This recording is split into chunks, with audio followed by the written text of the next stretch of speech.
Hello everyone. आज हम NCERT सार संग्रह जिसमें हम पढ़ेंगे भारत का भूगोल, ज्योग्राफी ऑफ इंडिया। सबसे पहले इसके इंट्रोडक्शन, सामान्य परिचय के बारे में जानेंगे। तो भारत किस गोलार्ध में अवस्थित है? भारत की जो लोकेशन है वह उत्तरी पूर्वी गोलार्ध।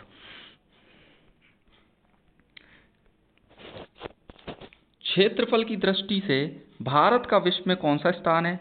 तो भारत का जो स्थान है वो है 7वां। भारतीय भूभाग का विस्तार पूर्व से पश्चिम 2933 किलोमीटर तथा उत्तर से दक्षिण 3214 किलोमीटर है। भारत का क्षेत्रफल विश्व के कुल क्षेत्रफल का कितना भाग है? 2.4%। भारत का अक्षांशीय विस्तार क्या है? 8 डिग्री 4 उत्तरी अक्षांश से 37 डिग्री 6 उत्तरी अक्षांश के मध्य। देशांतर रेखाएं क्या निर्धारित करती हैं? देशांतर रेखाएं समय एवं अवस्थिति को बताती हैं। इसके बाद कर्क रेखा भारत के कितने राज्यों से होकर गुजरती हैं?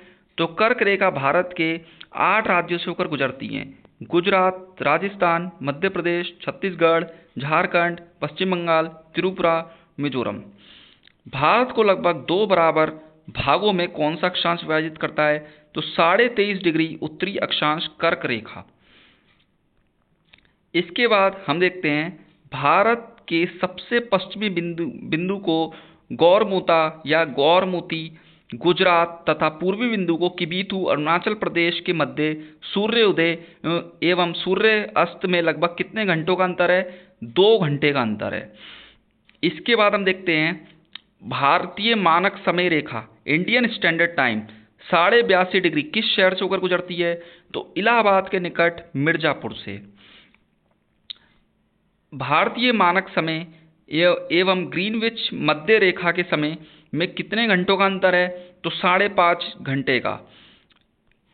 यदि भारतीय मानक यमोत्तर इंडियन स्टैंडर्ड मेरिडियन पर मध्याह्न है तो 120 डिग्री पूर्वी देशांतर पर स्थानीय समय 2.5 अपराह्न होगा। भारत का सुदूरस्थ दक्षिणतम बिंदु कौन सा है? सबसे दक्षिणतम बिंदु कौन सा है? इंदिरा पॉइंट के नाम से जानते हैं उसको। इसके बाद हम देखते हैं इंदिरा पॉइंट ग्रेट निकोबार द्वीप पर स्थित है।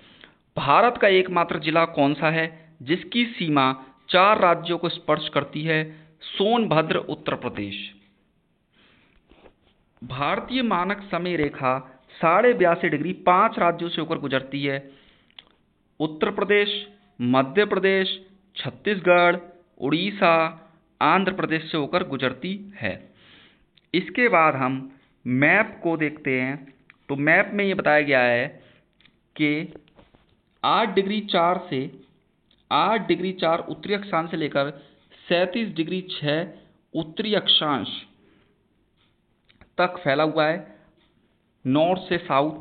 और जो हमारा ईस्ट से वेस्ट है, ईस्ट वाला कितना बताया गया है? 97 ईस्ट वाला बताया गया है 97 डिग्री 25 पूर्वी देशांतर से लेकर के, और वेस्ट वाला बताया गया है 68 डिग्री 7 पूर्वी देशांतर। अब जो हमारा 8 डिग्री 4 है इसे किस नाम से जानते हैं? इसे हम केप कोमोरिन यानी कि ये कन्याकुमारी में लोकेटेड है। और जो 37 डिग्री जो 6 जो हमें दे रखा है इसे इंदिरा कॉल, क्या कहते हैं इसे? इंदिरा कॉल। ये कहाँ पर लोकेटेड है?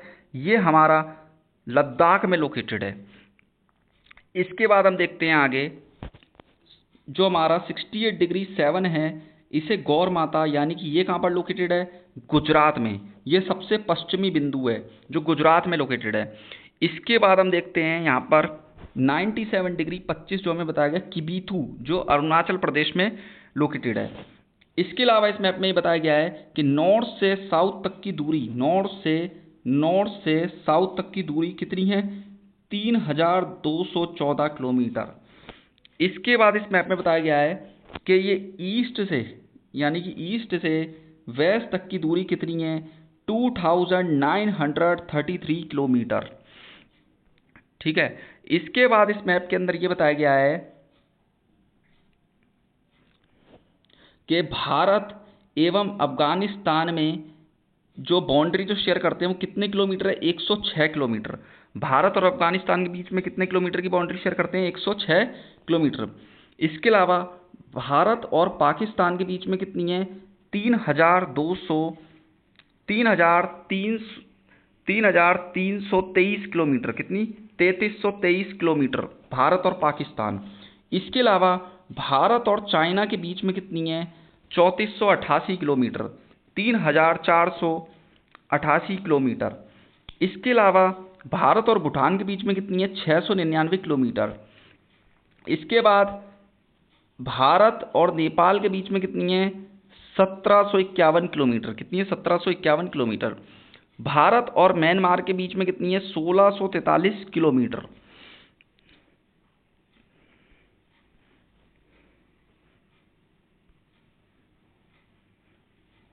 इसके अलावा इस मैप में ये बताया गया है कि तट रेखा, जो टोटल पूरी तट रेखा उसकी लंबाई कितनी है? 7,516.6 किलोमीटर। और जो स्थलीय सीमा है भारत की, यानी कि लैंड बाउंड्री जो है भारत की, वो कितनी बताई गई है इसमें? वो अगर हम देखेंगे तो वो इसमें शो नहीं की गई है, लेकिन फिर भी हम जानते हैं कि जो लैंड बाउंड्री है भारत की वो कितनी है? 15,200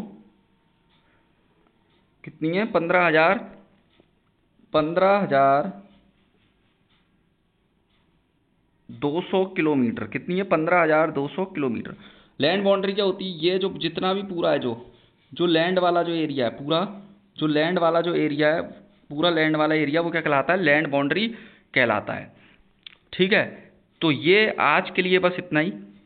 नेक्स्ट क्लास में हम देखेंगे इसका सेकंड पेज। तो थैंक यू सो मच।